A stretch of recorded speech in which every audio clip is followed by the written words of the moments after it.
Pwede ka nga bang makautang or makapag-loan sa SSS kung sakaling matagal ka nang hindi nakakapaghulog? Tara, pag-usapan natin. By the way, kung first time mo sa channel na to and gusto mo pa ng mga online tutorial videos katulad nito, please click the subscribe button. Nandito tayo sa website ng SSS at sss.gov.ph. At mula dito, meron sila yung sa loans na part. Ito yon, salary loan, pension loan, at calamity loan. Dito, malalaman agad natin kung magko-qualify ba tayo. Kasi may requirements dito na dapat meron kang at least 36 posted monthly contribution at yung 6 of those o yung 6 na hulog na yon ay nangyari in the last 12 months kung kailan ka nag-a-apply ng loan. Kapag naman gusto mo mas malaking loan, dapat at least 72 monthly contribution. So kung yung tanong natin ay matagal na akong hindi active or hindi naguhulog sa SSS, makakapag-loan pa ako? Possible hindi, lalo kung hindi ka umabot sa 36 monthly contribution. Pero kung umabot ka naman at nagkataon na in the last 6 months, wala ka rin nahulog, hindi ka rin pasok or hindi ka rin qualified para makapag-loan sa SSS. So ano yung dapat gawin? I-check mo yung contribution mo kung nagkaroon ka na ng at least 36 monthly contribution at yung last 6 nun ay nangyari in the last 12 months. So paano yun? Dito sa SSS online account, bali ito yung pag-generate ng PRN kung saan pwede makapagbayad. Bukod dyan, pwede mo rin malaman yung contribution mo sa SSS. Pumunta tayo sa dashboard, bali pagka-login mo, ito agad yung makikita mo. And then, check mo lang yung view contributions. Mula dito, malalaman mo na kung nakailang hulog ka na ba. Dito sa baba, nakalagay yung total number of contributions. So, naka 205 na ako, pasok na ako sa at least 36.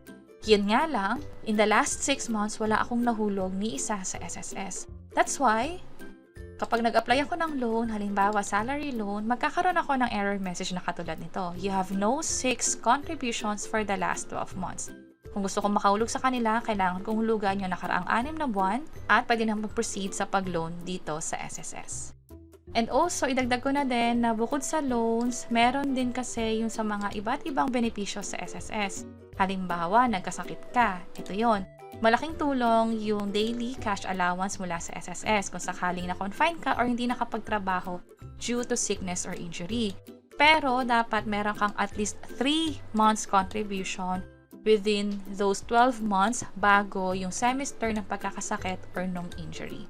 So malaki yung epekto ng contribution sa SSS, hindi lang sa loans kundi sa mga inaasahan nating benepisyo, lalo kung kailangan natin. At kung sakaling gusto mo nang maghulog sa SSS, mag-generate ka lang ng PRN, balik ka dito sa SSS online account mo, payment reference number, contribution. Halimbawa, gusto mong hulugan yung past 6 months. Try natin gawin, membership type, voluntary, applicable period, sabihin na natin July hanggang December. And then, select premium o yung hulog mo kada buwan. Pinakamaliit mo na yung piliin natin, 560. Scroll down natin, ang hulugan natin or ang dapat na ibayad natin sa account natin sa SSS ay 3,360. Pag generate ko na yung PRN, pwede nang bayaran itong SSS contribution natin. So dito nagkaroon tayo ng error na hindi pala pwede yung 6 months. Try natin yung 1 quarter. Na applicable for this time, generate PIN tayo. At dito nakapag-proceed. Ang pwede ko na lang bayaran yung last 3 months. So kung gusto ko yung next 3 months, ito yung next quarter na, yung January to March, pero next year na. Pwede ko rin naman bayaran yung full year, aabot pa yon. Halimbawa, kapag January to December 2024, 560 yung contribution per month, generate PRN. Sa case ko, hindi ako makapag-proceed dahil nagkakaroon ng error message. Ang dahilan niyan ay dahil meron kasing deadline na tinatawag sa SSS. Hindi ko gusto mo nang maghulog ngayon, ay pwede mo nang hulugan yung mga nakaraang buwan pa. That's why kailangan timely o pag-iisipan talaga natin yung contribution sa SSS, lalo kung may plano tayong mag-loan dito. So, ibalik ko lang to. So, sa ngayon, ang pwede kong gawa ng PRN ay yung current month, generate PRN, at naging successful naman. So, ito yon. Pero kung nagkakaroon tayo ng error katulad na nakita natin kanina, halimbawa yung last 6 months na hindi makapag-proceed, ito yung makikita natin. Invalid month or pwedeng iba pang error na katulad nito.